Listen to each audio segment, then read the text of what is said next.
முன்னொரு காலத்தில் விக்ரமசேனன் என்கிற இளைஞன் வாழ்ந்து வந்தான். இவனது தந்தை பிரபலமான வணிகர், மிகப்பெரிய செல்வந்தரும் கூட. பணம் தன்னிடம் குவிந்திருந்ததால் மது அருந்துவதிலும் கேளிக்கை விஷயங்களிலும் அதிக ஆர்வம் கொண்டிருந்தார். அவருடைய மாளிகை போன்ற வீட்டில் மது விருந்தும் கேளிக்கைகளும் தினமும் நடைபெறுவது வழக்கம். பெண்கள் விஷயத்தில் மிகவும் மோசமானவர் விக்ரமசேனனின் தந்தை. தன் ஆசைக்கு இணங்காத பெண்களை கட்டாயப்படுத்தி தன் வழிக்கு கொண்டு வந்து விடுவார். இப்படி புற இன்பங்களில் சேர்த்த செல்வம் அனைத்தையும் செலவு செய்ததால் தன்னுடைய சொத்துக்கள் அனைத்தையும் இழந்தார் அந்த வணிகர். ஒரு நாள் இறந்தும் போனார். தந்தையின் மறைவுக்கு பிறகு அவர் நடத்தி வந்த கடையை விக்ரமசேனன் தொடர்ந்து நடத்துவது என்கிற முடிவுக்கு வந்தான். கடையின் வரவு செலவு கணக்குகளை ஆய்வு செய்தான். கடன் எக்கச்சக்கமாய் இருந்தது. ஆனாலும் மனதை தளர விடாமல் தொடர்ந்து வியாபாரம் செய்ய ஆரம்பித்தான். தன் தந்தை வாங்கிய கடன்களை கொஞ்சம் கொஞ்சமாக அடைத்து வந்தான். ஒரு கட்டத்தில் தந்தையின் கடன்களை எல்லாம் அடைத்து அவன் ஒரு நல்ல நிலைக்கு வந்திருந்தான். அவனுடைய கடையில் வியாபாரமும் அமோகமாக நடைபெற்று கொண்டிருந்தது. ஒரு நாள் பகல் வேளையில் அவன் கடையில் அமர்ந்திருந்த போது அழகான இளம்பெண் ஒருத்தி வந்தாள். ஆடம்பரமான ஆடை அணிந்திருந்த அவள் தன் வேலைக்காரன் ஒருவனோடு அங்கே வந்திருந்தாள். அவள் அமர இருக்கை வழங்கினான் விக்ரமசேனன். இருக்கையில் அமர்ந்தவள் அவன் கடை முழுவதையும் நோட்டமிட்டாள். அவன் கடையில் இல்லாத பொருட்களையும் வேண்டும் என்று கேட்டாள். அவளது பேரழகு விக்ரமசேனனை வெகுவாக கவர்ந்துவிட்டது. அவள் கேட்ட எல்லாவற்றையும் வாங்கி கொடுப்பது என்று தீர்மானித்தான். தன் கடையில் இல்லாத பொருட்களை பக்கத்து கடைகளில் இருந்து வாங்கி வந்தான். அவள் வாங்கி குவித்த பொருட்களுக்கான விலை 5000 பொன் வரை வந்தது. அவள் வாங்கிய எல்லா பொருட்களையும் அவள் வந்த குதிரை வண்டியில் ஏற்றினான். அவள் புறப்படும் நேரம் வந்தது. தன்னுடைய அழகான கைகளை ஆட்டியபடி அவள் விடைபெற்று சென்றாள். அவள் மறையும் வரை அவள் போன வழியையே மெய்மறந்து பார்த்து கொண்டிருந்தான் விக்ரமசேனன். அவள் போன பிறகுதான் அவள் வாங்கி சென்ற பொருட்களுக்கான பணத்தை தரவில்லை என்பது அவனுக்கு தெரிந்தது. அவள் யார் என்பதே அவனுக்கு தெரியாது. அவளை எப்படி எங்கே போய் கண்டுபிடிப்பது என்று தவித்து போனான். பித்து பிடித்தவன் நிலைக்கு ஆளானான். கடையை மூடிவிட்டு வீட்டுக்கு போனான். அவனுக்கு உணவு உண்ண பிடிக்கவில்லை, தூக்கமும் வரவில்லை. அவன் நினைவெல்லாம் அவளே நிறைந்திருந்தாள். இப்படியே ஒரு வாரம் போனது. ஒரு நாள் மறுபடியும் அந்த அழகி அவன் கடைக்கு வந்தாள். கூடவே அந்த வேலைக்காரனையும் அழைத்து வந்திருந்தாள். உங்கள் கடையில் நான் வாங்கிய பொருட்களுக்கான பணம் 5000 பொன்னை நீங்கள் வாங்க மறந்துவிட்டீர்கள் என்று சொன்னவள் அந்த 5000 பொன் நிரம்பிய பணமுடியை அவனிடம் தந்தாள். அதை பெற்றுக்கொண்டு திறந்து பார்த்தான். அவள் சொன்னது போலவே 5000 பொன் இருந்தது. ஏற்கனவே வாங்கிய பொருட்களுக்கான பணத்தை கொடுத்து விட்டாள். எனக்கு இன்றும் நிறைய பொருட்கள் வேண்டும் என்று கேட்டாள்.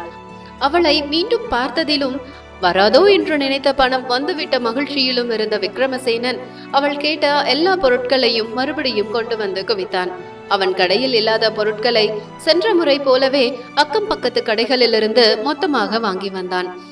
கடந்த முறையை விட இந்த முறை 2 மடங்கு பொருட்கள் வாங்கினாள் அவள். இவற்றின் விலை 10,000 பொன் வரை வந்தது. வாங்கிய பொருட்களை வண்டியில் ஏற்றியவள் மீண்டும் வருகிறேன் என்று சொல்லிவிட்டு போனாள். அவன் அவளிடம் இந்த முறையும் பணம் வாங்கவில்லை. அவளும் அது பற்றி எதுவும் சொல்லவில்லை.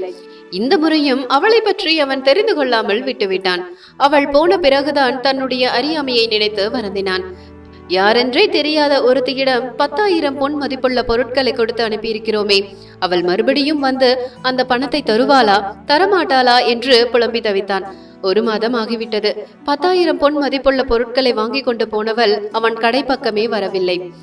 அந்த அழகி கேட்ட நிறைய பொருட்களை பக்கத்து கடைகளில் இருந்து கடனுக்கு வாங்கி கொடுத்திருந்தான். அவர்கள் அதற்கான பணத்தை கேட்டு அவளை நச்சரிக்க ஆரம்பித்தார்கள். இருக்கின்ற சொத்தை விற்றாவது வாங்கிய கடனை அடைத்து விடுவோம் என்கிற முடிவுக்கு வந்தான். அந்த சூழ்நிலையில் 3வது முறையாக அவன் கடைக்கு வந்தாள் அந்த அழகி. அவளை பார்த்த மாத்திரத்தில் அவன் சோகம் எல்லாம் சட்டென்று பறந்து போனது.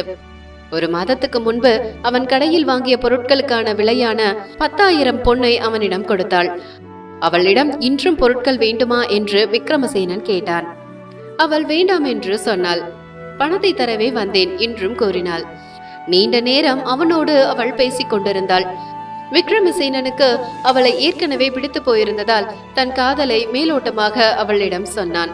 அவளும் வெட்கத்தோடு அவன் காதலை ஏற்றுக்கொண்டாள். அவள் புறப்படும் நேரம் வந்தது. மீண்டும் எப்போது சந்திக்கலாம் என்று கேட்டான் விக்ரமசேனன். என்னுடைய வேலைக்காரனை உங்கள் கடைக்கு அனுப்பி வைக்கிறேன்.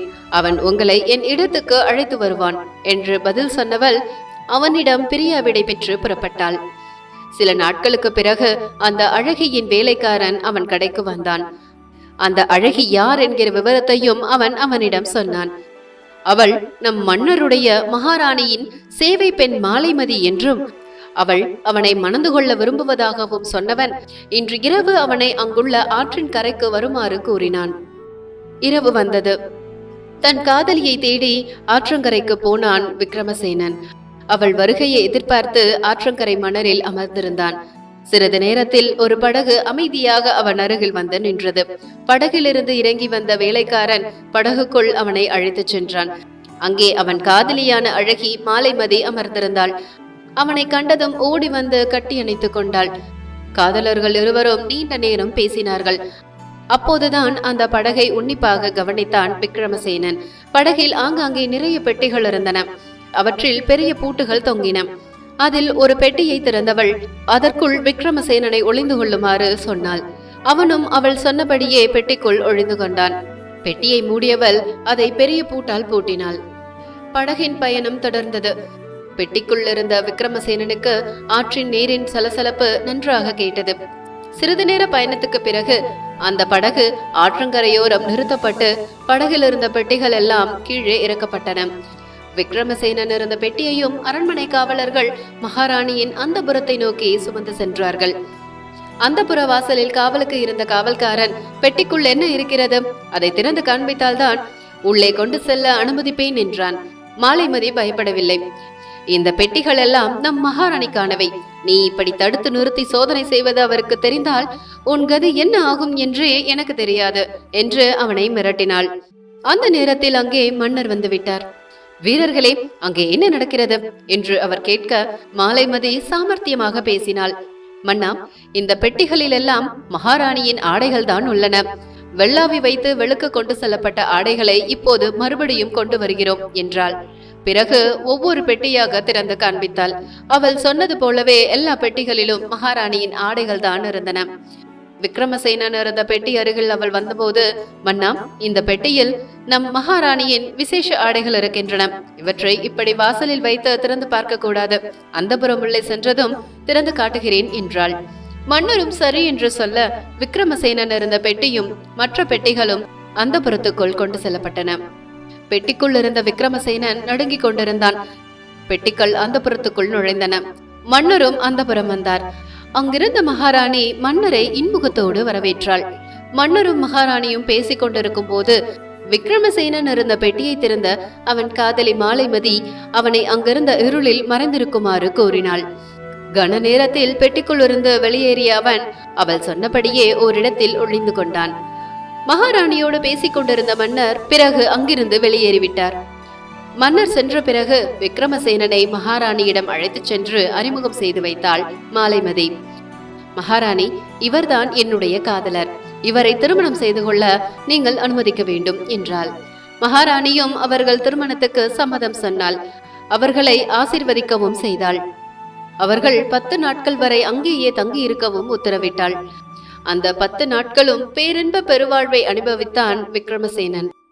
11வது நாள் மன்னர் முன்னிலையில் மகாராணியே அவனுக்கும் அவன் காதலியான மாலைமதிக்கும் எளிமையான முறையில் திருமணம் செய்து வைத்தாள். புதிய வாழ்க்கையில் அடியெடுத்து வைத்த அவர்களுக்கு 20,000 பொன்னையும் பரிசாக வழங்கினாள். அன்று இரவு புதுமண தம்பதிகளுக்காக பெரிய விருந்து நடைபெற்றது. வடை பாயாசத்துடன் விருந்து பரிமாறப்பட்டது. விருந்து முடிந்ததும் புது மனைவியை காண ஆவலோடு சென்றான். வழியில் அவனை மறித்தால் அதே அரண்மனையில் மகாராணிக்கு சேவை செய்யும் இன்னொரு பெண்ணான வானதி. விக்ரமசேனனிடம் ஒரு வெள்ளி டம்ளர் நிறைய பால் கொடுத்தவள் அதை அருந்துவிட்டு மாலைமதியை பார்க்க செல்லுமாறு கூறினாள். அவனும் புது மனைவியை காணும் ஆவலில் அந்த பாலை வேகமாக குடித்து முடித்தான். மாலைமதி இருக்கும் அறையின் கதவை தட்டினான். அப்போதுதான் வானதி கொடுத்த பால் வேலை செய்தது. கதவை தட்டிய கையோடு அந்த இடத்திலேயே மயங்கி விழுந்தான். சிறிது நேரத்தில் இறந்தே போனான். மாலைமதியின் தோழியான வானதியின் தாயை அவள் விருப்பமின்றி சீரழித்தவர் விக்ரமசேனனின் தந்தையான வியாபாரி. அதனால் தற்கொலை செய்து கொண்ட தாயின் சாவுக்கு பழிக்கு பழி வாங்கவே விக்ரமசேனன் கடைக்கு மாலைமதியை அனுப்பி வைத்து அவனை காதல் வலையில் விழச் செய்து அரண்மனை வரைக்கும் அழைத்து வந்து பழி தீர்த்து கொண்டாள் வானதி. இது அந்த மாலைமதிக்கு கூட தெரியாது. விக்ரமசேனனின் மரணம் எதிர்பாராத நிகழ்வாக மாறிப்போனது. பெண் பாவம் பொல்லாதது என்று சொல்வார்கள். அந்த பாவத்தை செய்தவர்கள் நன்றாக வாழ்ந்திருந்தாலும் அந்த பாவத்தின் தண்டனை அவர்களின் பிள்ளைகளை எந்த வடிவிலாவது வந்து சேரும் என்கிறது இந்த கதை. இந்த கதை பிடிச்சிருந்தா லைக் பண்ணி ஷேர் பண்ணுங்க.